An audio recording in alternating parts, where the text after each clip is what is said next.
नागार संसार पारं नतोऽहम्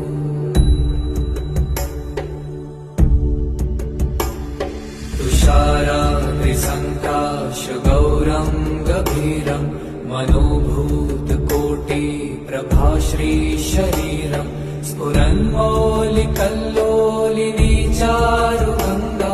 लसद्भालबालेन्दुकण्ठे भुजङ्गा